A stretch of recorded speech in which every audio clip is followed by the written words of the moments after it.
Hello दोस्तों, EPC Bihar board class में का स्वागत है। इस चैनल का लिंक अपने मित्र साथियों के पास इतना शेयर करो कि बिहार बोर्ड की तैयारी करने वाले एक बच्चा के जो कंटेंट में कमी रह गया है वह इस चैनल पर आने के अपना कंटेंट को पूरा कर सकता है। हम आपके लिए छोटे छोटे वीडियो द्वारा लेके आ रहे हैं। अब शुरू से अंत तक आप लोग इस वीडियो को देखिए, क्लास में कलम कॉपी लेके बैठिए और इसको लगातार लिखिए और लगातार समझिए।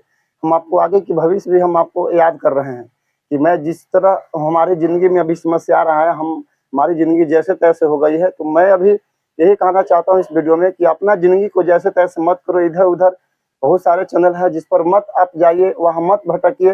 रास्ता से भटक जाइएगा तो आपकी समस्याएं खड़ी हो जाएगा। आगे वाला समस्या आगे के जो भविष्य है, आपकी समस्या से जूझ जाओगे तू लोग, जैसे मैं अभी जूझ रहा हूँ इस समस्या में। आपको अंतिम में हम समझाएंगे कि मैं किस समस्या से जूझ रहा हूँ, आपको बताएंगे। इसलिए अभी आपको बेहतरीन कंटेंट की जरूरी है, तो आइए चैनल पर आपको बेहतरीन कंटेंट के साथ आपको हम चैनल पर तैयारी कराएंगे छोटे छोटे वीडियो द्वारा। न तो एक समस्या आएगा अंतिम में, उस समस्या में आप जूझ जाइएगा और आपकी जिंदगी बर्बाद हो जाएगा।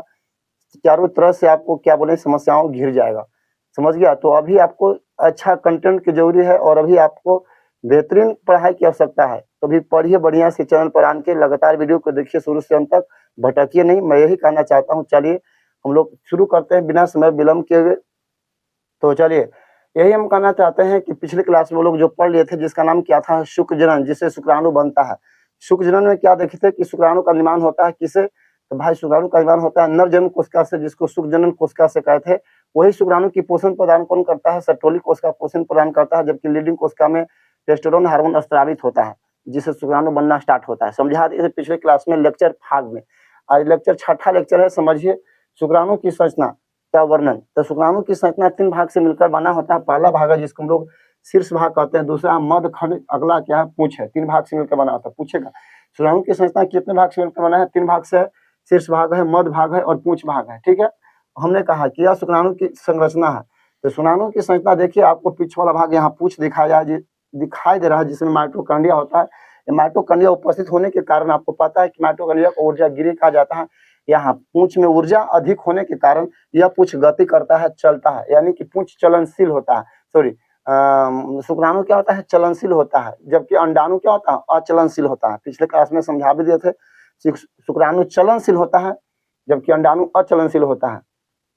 हाँ, क्यों चलनशील होता है, क्योंकि पूंछ, शुक्राणु की पूंछ में माइटोकॉन्ड्रिया होता है। माइटोकॉन्ड्रिया है जिसको ऊर्जा के घर कहा जाता है, ऊर्जा के घर कहा जाता है। इसको पावर ऑफ हाउस मतलब ऊर्जा गृह कहा जाता है। आपसे ऑब्जेक्टिव पूछेगा कि शुक्राणु चलनशील होता है किससे, कि पूंछ से। क्यों, क्योंकि पूंछ में माइटोकॉन्ड्रिया होता है। तो शुक्राणु की संरचना 3 भाग से मिलकर बना है, शीर्ष भाग, मध्यखंड, पूंछ समझा दिए। अब यहाँ ये बीच वाला भाग है, अगला पार्ट है, पिछला पार्ट है, बिचला भाग है। तो बिचला पार्ट को हम लोग क्या कहते हैं, मध्य भाग। मध्य भाग के आगे देखो यहाँ पतला है, गर्दन टाइप का यहाँ है, इसको गिरवा कहते हैं। सबसे इम्पोर्टेंट इसका शुक्राणु के शीर्ष भाग है। शीर्ष भाग है, देखिए शीर्ष भाग है ना, शीर्ष भाग शुक्राणु के शीर्ष भाग में जो आगे होता है जिसको लोग प्लाज्मा झिल्ली, प्लाज्मा मेम्ब्रेन कहते हैं। ये पतला झिल्ली होता है, ठीक है। आगे हम लोग देखें कि इसको अग्रपिंडक कहते हैं। प्लाज्मा झिल्ली के आगे क्या, अग्रपिंडक में एक्रोसोम होता है।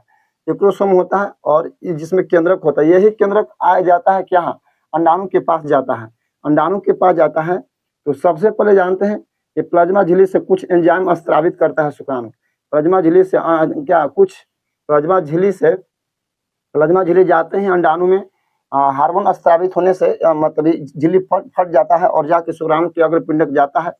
और अग्रपिंडक में जो केंद्रक होता है, यह केंद्रक 23 केंद्रक मतलब 23 जोड़े केंद्रक होता है जो अंडाणु के साथ मिल जाता है, गुणसूत्र मिल जाता है, जिसके कारण आगे जाके संतान की उत्पत्ति होता है। हमें उम्मीद है कि आपको यह वीडियो आपको समझ में आ रहा है।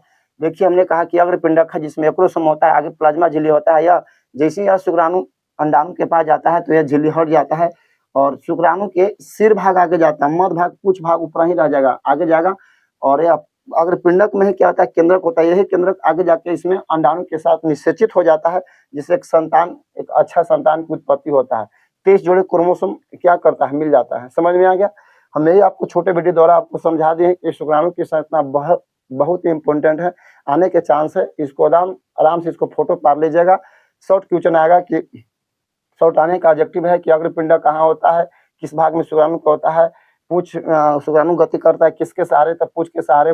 पूछ में क्या होता है, माइटोकॉन्ड्रिया होता है जिसको ऊर्जा के घर कहते हैं। बाकी हम आपको बढ़िया से समझा दिए। अगले क्लास में लेके आएंगे जिसका नाम है अंड जनन।